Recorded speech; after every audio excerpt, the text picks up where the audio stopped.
Welcome back to The Crazy Show. This is Coach Cameron, episode 558. U.S. Soccer pay-to-play. It's a never-ending scam. I will prove it. I have solutions, though. We're going to have Taylor Twellman's epic rant.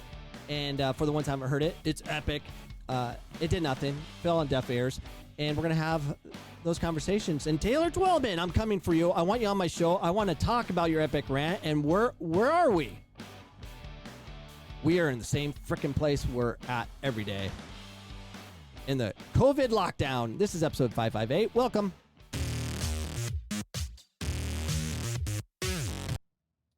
It's not about tonight. It's not about Jurgen Klinsmann. It's not just about Bruce Arena. As a whole, U.S. Soccer is not prepared. They have not done a good enough job of getting this group ready to play. And keep in mind, the last two Olympics, no United States.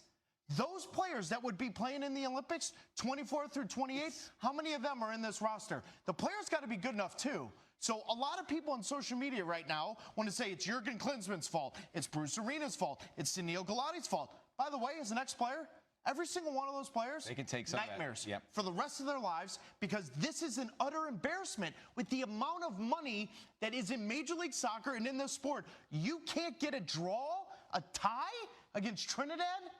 Max, you don't deserve to go to the World Cup. So this is one of two things he brought up that was very important in his epic rant as we go through this. The first thing is nightmares for the rest of their lives. I don't think so. I think some do, but majority don't because they're entitled. They're like, oh, I deserve to be on the national team. There is no one coming up. He mentions behind them, pressuring them for it. I mean, there's no passion behind it. Like they don't have to they get kicked out of the World Cup because they can't beat Trinidad and Tobago, but they have other problems not defending home field. They're not going to have nightmares because why would they? They're not passionate enough. We don't have that. You think Bradley cares? I think he sleeps fine. I think he's totally fine. And by the way, I know I rip on Bradley a lot. But it's, I just don't respect his play. And it's not his fault. I don't know why I rip on him so much. I'm sure he's the nicest guy in the world. I've only heard, the reason he's a captain and all that, because people love him in the locker room and stuff. So he serves a purpose. And obviously he's a good player, according to the American standards. But he can't handle the ball under pressure. He can run forever, and I guess his heart rate stays low or whatever. He can move the ball right to left very simply. But when there's pressure on, nope. He's going to lose it, but he's a good player. Okay, but that's not what we need. We can't. It's not his fault. It's the U.S. Soccer's fault. We do not develop players.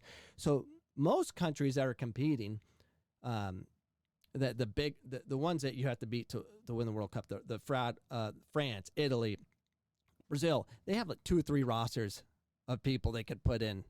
They have a depth chart of 3, 4, 5, 6 players behind them. In every position minimum, and we don't have that. We don't have the talent pool. We don't.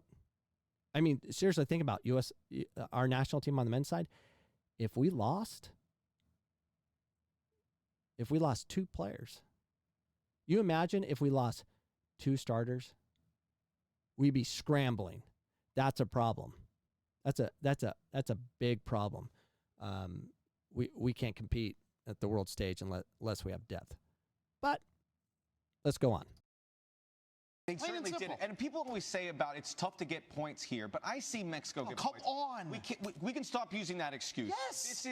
This is you look at this team, you look at this, they're going to be sitting around next summer and they're going to be watching this World Cup go on without them. So what does this program do? Is this group, do you blow it up? This is everything, though, Max. So, because I remind everyone, 2,000 Euros, Germany laid an egg, and they all came together.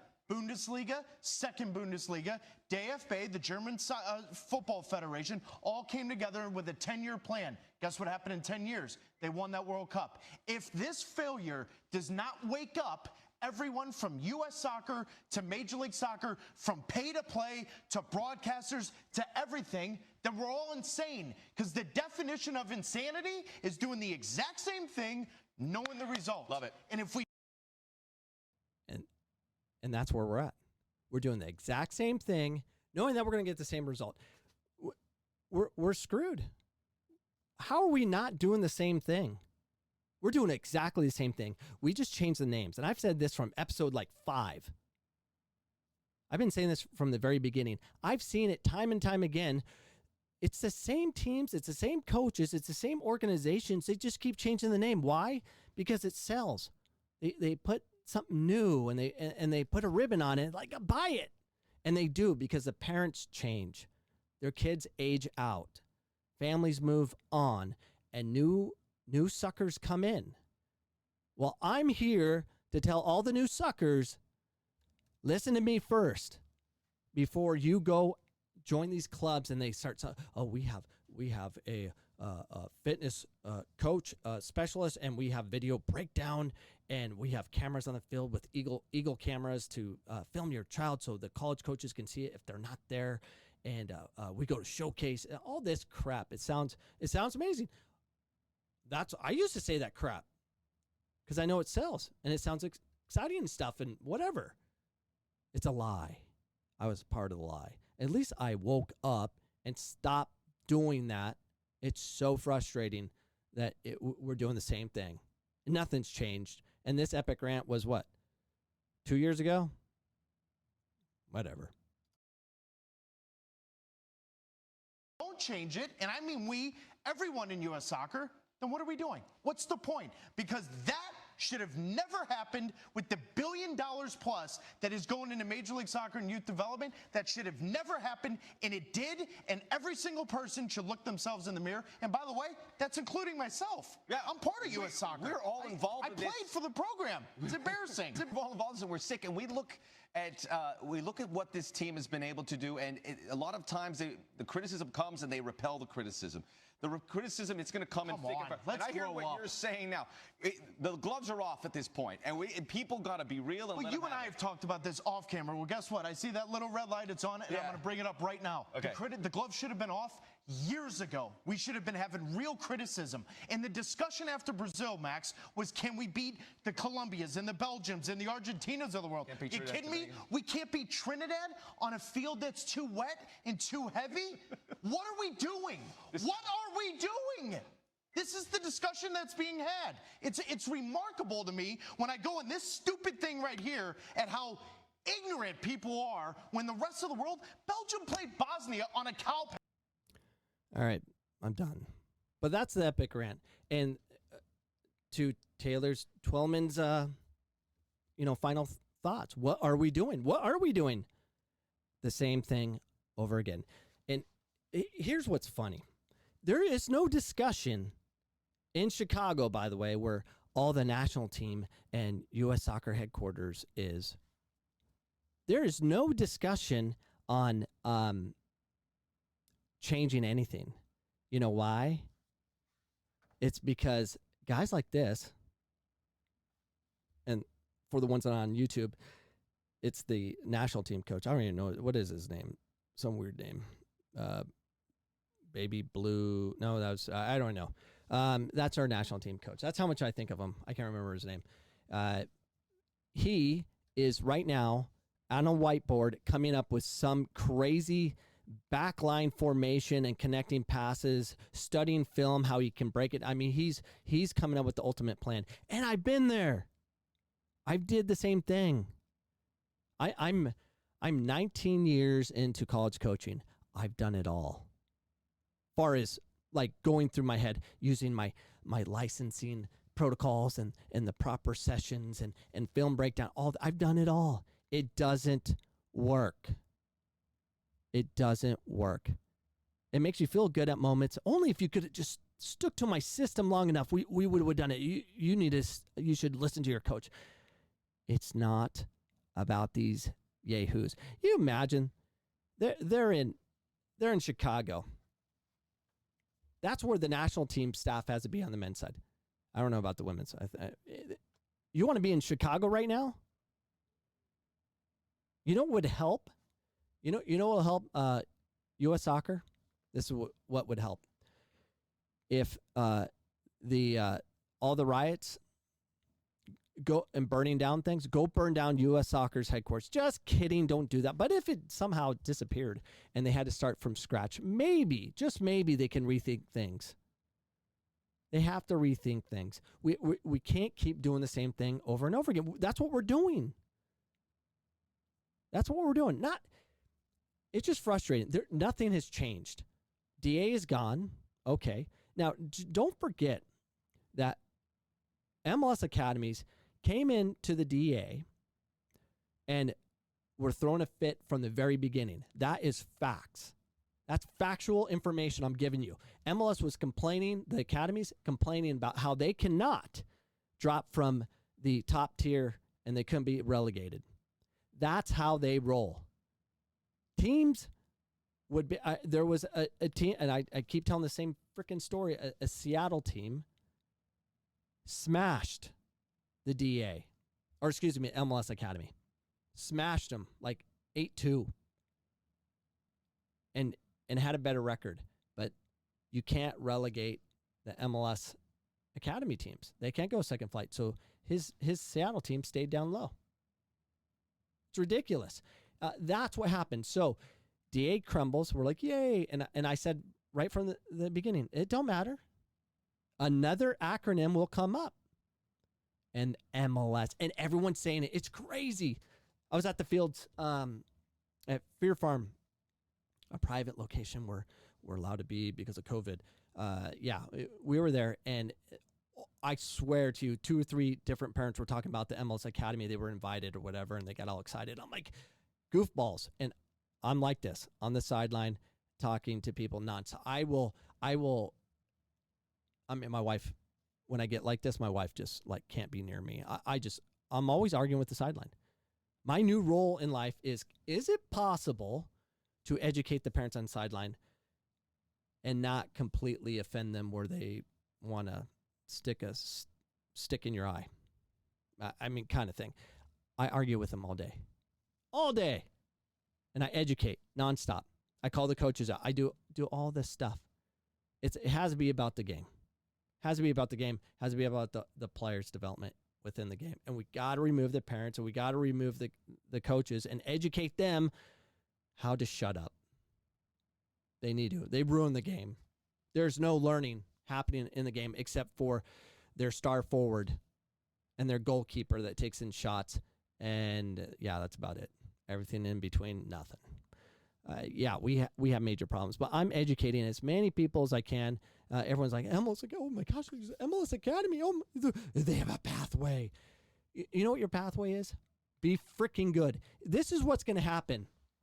I've experienced it as a Division I professional athlete. My career came to an end because I couldn't handle the ball under pressure. So I teach that because I don't want anyone to fail like I did because I couldn't handle the ball under pressure. And for whatever reason, I was just a fast kid with no technique. Why? It was able to have. I could have had it, and I wasn't given that. So, I don't know. This is a big problem. So here's what's going on. We have all these new leagues and all this stuff. Whatever. Leagues are leagues. Pathways are pathways. I don't care. We need to change the system. Have to break it up. It doesn't serve a purpose. And if we don't get moving right now, our women's national team is done. They're going to be with the men, and we're going to have nothing, and we're going to be a complete laughing stock. We're so concerned about pay to play that we're not realizing we're punishing our children. I wish Megan Rapino, can you please, I'll give you something. I know you love, or you get excited about dealing with, equality and all that stuff. I get it. I get passionate about things. You need something to do, right? And this podcast, I'm an angry person on this podcast because I know there's a change and we can do it, but we need people like bigger than this nobody on this podcast to do something. So Megan Rapino, you have the biggest platform. You're the most powerful lady in U.S. soccer. You are in charge. Fix the technique, because Megan Rapino is technical. I mean, she didn't look that technical in the last World Cup. She was just unbelievable in penalty kicks, but obviously her age is showing. But I saw her play live when Jessica McDonald was playing with Seattle Reign, and I saw her play. Her footwork was, and she's technical. She needs to focus on that. Focus on inner cities. Focus on reach out that way so we can keep growing our game, because we're gonna fall so far behind we'll never catch up. It's getting ridiculous. We need change. So here's the change. This is what needs to happen. Our educational system, our licensing needs to be destroyed. It's misguided. We have probably the most educated coaches on planet Earth reside in the United States. How is that possible? Because they're educated to learn tactics nonstop. They can read the game. They can see the game. We have more professional level coaches teaching tactics in USsoccer. We have hardly, as far as education goes, zero development with kids. Zero. Nothing's taught. I took my Y1. I took my Youth Module 1, Youth Module 2. I took my E, my D, my C. I took goalkeeping 1, 2. I have a degree in education. I get what's going on. You know, I see it. And we aren't, USsoccer doesn't put anything together to actually teach and empower the kids. The licensing program empowers the coaches. They get off on it. They're like, oh, we do a proper warm-up, and that sells. You know, and when we do our sessions, it's perfectly planned out, and there's progression, and everyone gets that. But guess what? It doesn't work. And the things I'm hearing to fix it is more coaching education. More education of getting our coaches to shut the freak up. We ruin these kids in games. We're so concerned about winning. We have no development. That is a fact. We're so scared we're going to get scored on. And I get it. I feel the same pains as you, but you better be concerned about your child and the number of touches on the ball. This is how we solve the problem. I need the believers out there. Start documenting what your child does in a game. Every game, it's so important. Everything. Every time they dive in, every time they hustle, every time they receive the ball, how many touches on the ball, do they pass the ball forward, do they pass the ball backwards? And if you email me at Coach Cameron Podcast at gmail.com, email me and I'll email you the stats I do on my son. And you just have to have knowledge. And then you can create, you can do math formulas and break it down and really see what's going on. You can see what's going on. You totally could. All you have to do is get data.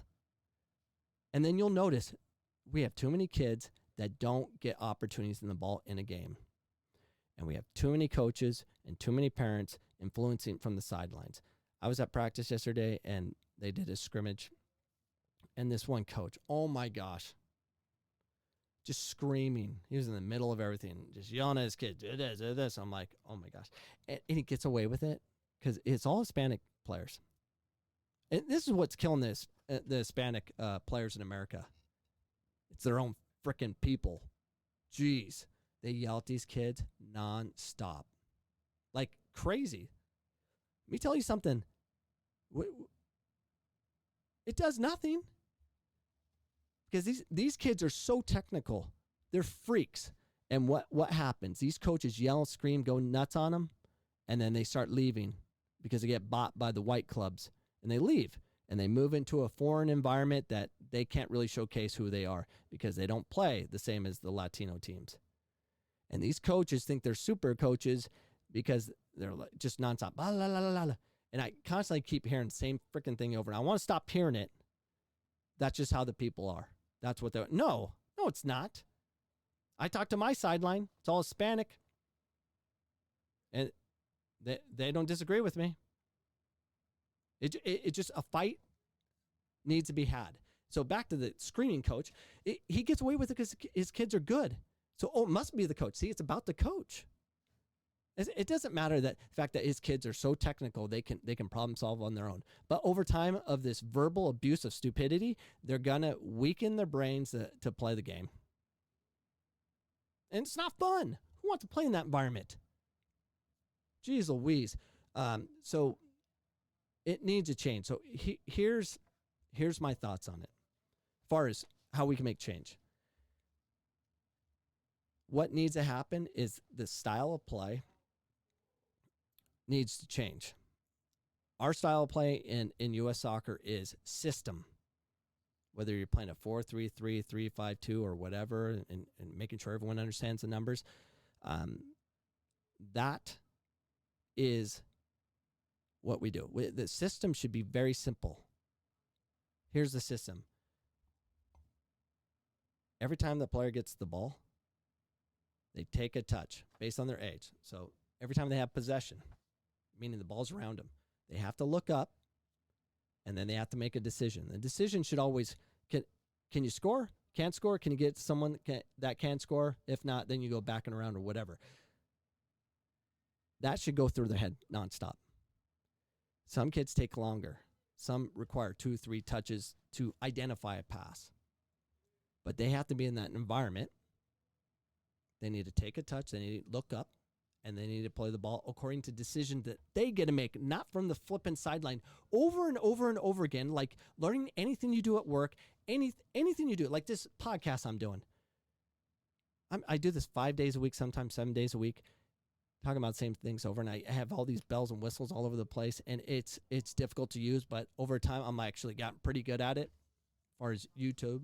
And by the way, today is a record day for me. I'm over 5,000 downloads today, shattering my one-day record of 2,300. That's a big deal for me. So I'm not Joe Rogan, but for USsoccer podcast, not bad. Anyways, so thank you for listening. And what you can do to help this podcast grow is please share it. Let people know about it. That's number one thing you can do to it, other than buy a shirt. Buy a shirt and support me. And you can do that at coachcameron.com. But back to what we can do. We need to change the style of play where it's about the individual, not about the team. You can teach tactics. You can do all those things, coaches. Okay, you can do those things, but you got to shut up on the sideline, and you have to embrace the importance of controlling your sideline. That's why I got so mad when in Arizona, I don't know if the rules were for everybody else, that we had coaches on one side and parents on the other. That angered me. Because then I was screaming across the field at my parents. I remember a referee to shut them up. I would not tolerate it. I will lose my mind. And everyone knows it. And they still break the rule. And I still stay with my standard of shut up. And I remember a referee was like, you need to control your parents. I'm like, I want to. Can they sit next to me? Because they'll shut up if they're next to me. It's hard to scream, 45 yards across the field, or 60, 70 yards, depending on the size of the field to give us that day. A coach is a manager. You manage the parents and what they say. You educate the parents and let them know that they need to be training at home a ton. They need to work on their technique at home so you can work on your tactical stuff, the spacing and all that. That's important too, because you want them to understand shape, and you want them to be able to have time with the ball. So yes, you need to create tactics that will allow the individual to have success. So shape matters. I mean, there's so many things you can do. The second thing, the style of play. Second thing is managing your sidelines and educating your parents. The third thing has to be the most important. And we talk about this. This isn't foreign, but there's no follow through. Is the most important thing for these kids is the ability to play on Saturday, Sunday, or whenever it is, and make mistakes. Have to. And we need to change the rules of the game. Seriously, we got to change the rule. If you want to do something major, U.S. soccer, change the style of play. Give the tactics for the individual to take a touch, look up, make their own decisions. It could also be have possession. You can play one-touch soccer. You have to build towards that depending on your ability. So it's not always take a touch. I get that. But have possession, look up, and make a decision over and over and over again so you can get it done. The last thing, the most important thing is U.S. Soccer. This is what you can do. Change the freaking rules. Make it a point system that you get points for every pass they make. Make it 1 point for every connected, or 2 points for every pass made in their back half. 1 point for every pass made in the attacking half, and then every pass they make in the attacking third. You can add another freaking line, make it 3 points for every pass made, or something like that. You change the rules, change the scoring system, because then you'll get the parents saying something different. I've done a points league. I understand the problem. I try to influence it all the time, and because I kept trying to change the game and all that on mass scale with the clubs I ran, leagues I ran, I forgot about my children. I'm going to stick with my children. I'm going to focus on Jack. All right? I'm going to focus on Jack, then Jet. I'm going to focus on the ones playing in my house and be about my family. I'll use this podcast as a resource to hopefully educate people not to do the same thing we've been doing. And all you new parents going into the system, if your child's 5 or whatever and you're excited about getting into soccer, stay away. Teach them to get technique. Stay away from it. They'll ruin them. Create your own league. I used to have a league in my backyard for my kids. Create a backyard soccer league. That would be better until like 8. They got to master that ball. It's so important. So I'm going to get out of this crazy thing. So what are we doing? We're doing the same flipping thing over and over again. U.S. soccer is a problem. They're robbing the soccer culture all day long from everybody, especially the Hispanic community. We can make change. And anyone that's a believer in this, parent, coach, director, whatever, contact me at coachcameronpodcast@gmail.com, and let's create our own group of people, and let's see if we can get change in some capacity. I don't know. I'm gonna try something. I gotta be more effective, other than complain, which I'm good at. All right, we'll see you guys tomorrow. Bye.